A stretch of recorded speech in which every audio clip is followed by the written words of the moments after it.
the best answer. In the end, I'm responsible for the final decision to carry out or not carry out the order. I will stop playing dodgeball here. You know, I thought that was going to be the easy question leading to harder questions. Back in 2016, Secretary Hegseth was very clear that service members have a duty not to follow illegal orders. Is it sedition to ask whether an order is illegal? That was the blunt question Senator Elizabeth Warren placed at the center of a tense Senate confirmation hearing, and the answer matters far beyond one nominee or one administration. It goes to the heart of how the American military is supposed to function, loyal to civilian leadership, yet bound above all by the Constitution. If you want clear breakdowns of moments like this that affect every citizen, take a second to subscribe and stay connected. Lieutenant General Donovan, you are nominated to lead Southern Command, which would make you the commander responsible for any future military actions in Venezuela. You won't make policy decisions, but service members will count on you to ensure that they are not asked to engage in military operations that are not legal. Now, according to press reports, your predecessor had serious concerns about illegal orders. That was not the case with these strikes. General Donovan, is it sedition for someone in the military to question whether an order is legal? Senator, in my 37 years of experience, received many orders over time, and when I ever have faced a situation where I need to seek clarity, I ask our headquarters to clarify the task. Then I come back and work on that with legal advisors, the core staff, the subordinate commanders, senior enlisted leaders, and then present my thoughts to higher headquarters for their consideration. So I think what you're telling me is you have questioned whether an order is legal. Is that right? Senator, I did not, what I believe I'm focused on here is that the legality of the order, we face orders, we carry out missions. And so in that planning process, we look at all aspects of each mission, each task, each order to ensure that we're structuring the command, the force, the unit to achieve the objective. I appreciate that, General, but that's the question I'm trying to ask is it sedition for someone in the military to question whether an order is legal? And I thought I just heard you say that you had actually questioned orders and whether they were legal, and you sought advice. So I will ask it one more time. Is it sedition to question whether an order is legal? Senator, I would not use the term sedition. I use the term basically our good order and discipline, how we approach any situation where we have to accomplish a mission and provide the best capability for the task at hand. I'm sorry, I still can't understand your answer here. I'm just asking a very straightforward question. You tell me you have questioned orders in the past about their legality. Is that right?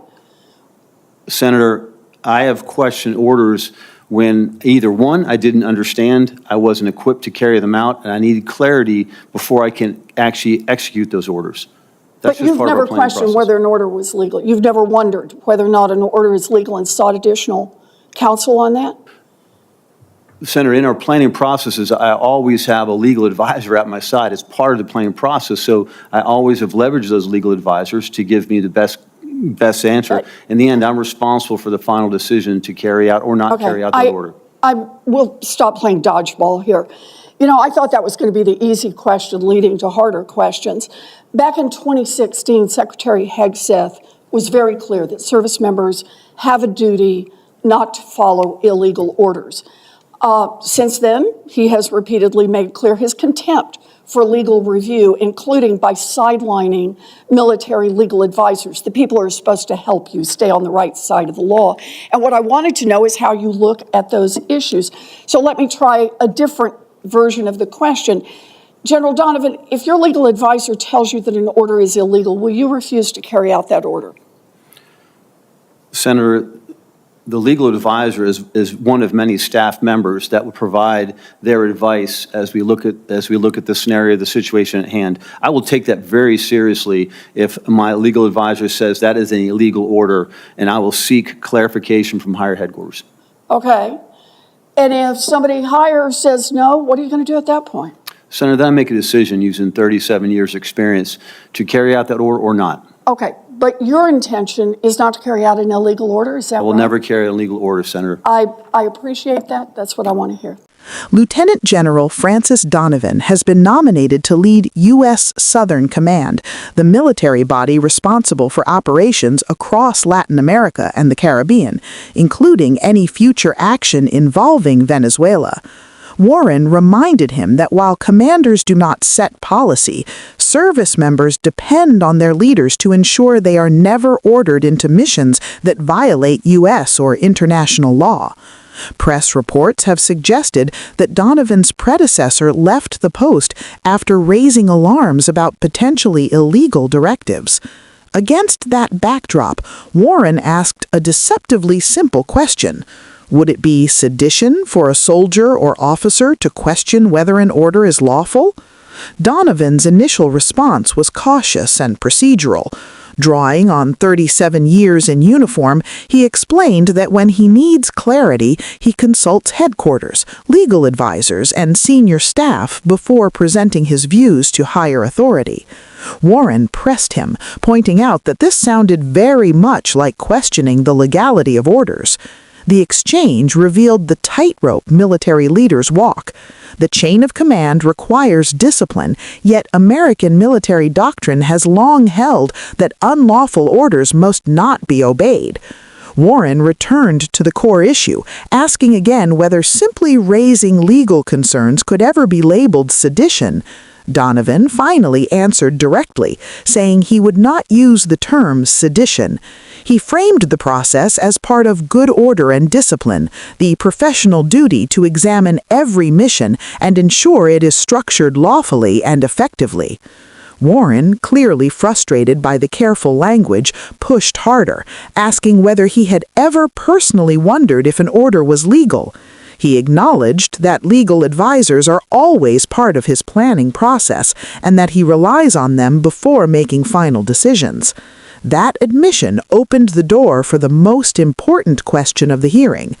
If your legal advisor tells you an order is illegal, will you refuse to carry it out? Donovan said he would take such advice extremely seriously and would seek clarification from higher headquarters. Warren followed up. What if higher authorities still insisted? After a pause, the general stated plainly, "I will never carry out an illegal order." Moments like this may sound technical, but they define the boundary between democracy and authoritarianism. The United States military is powerful by design, yet its legitimacy rests on the promise that no uniformed leader is above the law. History is filled with examples from other nations where that line disappeared, and soldiers were told loyalty meant obedience at any cost. Warren referenced comments made by current Pentagon leadership that appeared to sideline military lawyers, the very people tasked with preventing war crimes and unconstitutional actions. Her questions were not about partisan politics. They were about whether the guardrails built after Vietnam, Watergate, and decades of hard lessons are still standing. For service members watching this hearing, the message was equally personal. Young soldiers, sailors, airmen, and Marines must know that if they are handed an unlawful command, their leaders will protect them, not sacrifice them to political pressure. That assurance is essential to morale and to America's standing in the world. We will continue to follow these confirmation hearings and what they mean for constitutional government. Subscribe so you can stay informed as these decisions unfold.